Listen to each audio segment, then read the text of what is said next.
L'idée qui sous-tend le commerce équitable est qu'il faut au minima rétablir un prix juste pour le producteur en amont de la filière. À l'autre bout de la chaîne, le consommateur doit quant à lui généralement débourser davantage pour les produits équitables, généralement vendus 10 à 20% plus cher que leur équivalent conventionnel.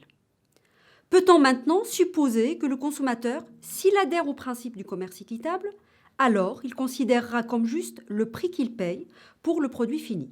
Il s'agit là d'un enjeu pour le commerce équitable puisque dans plusieurs enquêtes auprès des consommateurs, le premier argument avancé pour expliquer le non-achat de produits du commerce équitable est le prix. Donc, ce qui nous a intéressés dans cette recherche est d'en savoir plus sur la manière dont les consommateurs perçoivent le prix des produits du commerce équitable, notamment au regard du critère de justice. La littérature sur le sujet est insuffisante, puisque les travaux qui se sont particulièrement intéressés à la justice dans la relation d'échange entre partenaires du commerce équitable ont surtout étudié la question de la rémunération des producteurs. Nos réflexions ont été alors organisées autour de la question suivante.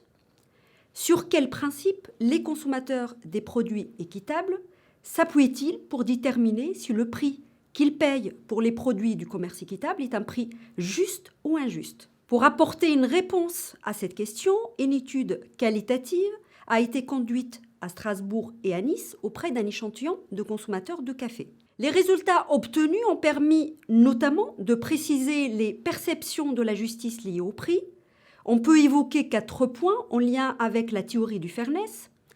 Le premier déterminant de la perception de la justice liée au prix est la comparaison de prix. Beaucoup avancent qu'il est peu pertinent de comparer avec d'autres produits, ce qui affaiblit d'ailleurs la perception de l'injustice liée au prix chez les consommateurs. Le deuxième déterminant, c'est la justification du prix.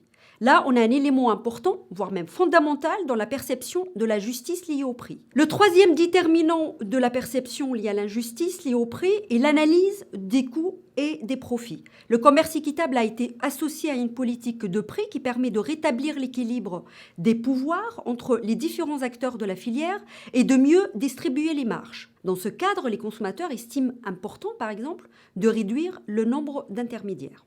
Enfin, le dernier déterminant est la confiance relative dans les acteurs du commerce équitable. Les consommateurs, même s'ils adhèrent individuellement au principe du commerce équitable, ils se sentent très peu liés aux acteurs. Là, il y a un risque de perte de la spécificité du commerce équitable par rapport au commerce conventionnel. Donc maintenant, sur le plan théorique, nous avons observé notamment que les consommateurs adoptent souvent des discours qui relèvent des principes de la justice distributive, au sens de Aristote.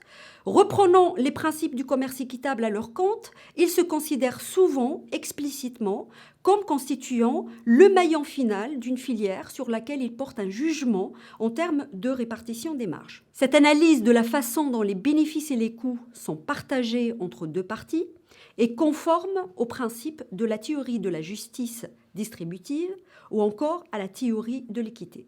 Maintenant, sur le plan managérial, l'enjeu est de déterminer comment renforcer la justice liée au prix aux yeux des consommateurs dans le cas des produits issus du commerce équitable. Alors là, plusieurs pistes sont possibles. D'abord, renforcer la spécificité des produits équitables à travers une stratégie d'implantation adéquate. Le jugement du prix des produits équitables comme juste est lié en partie au fait que les consommateurs comparent peu les prix des produits équitables avec les prix des produits conventionnels.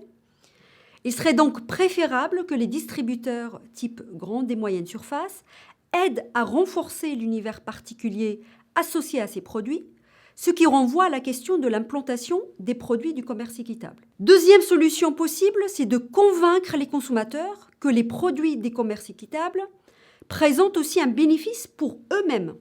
Les consommateurs sont prêts à payer un supplément de prix pour un produit équitable à condition que celui-ci réponde à leurs attentes en termes de qualité intrinsèque. Certains acteurs du commerce équitable ont d'ailleurs commencé à évoluer dans ce sens, en ne communiquant plus seulement sur les dimensions altruistes de la valeur.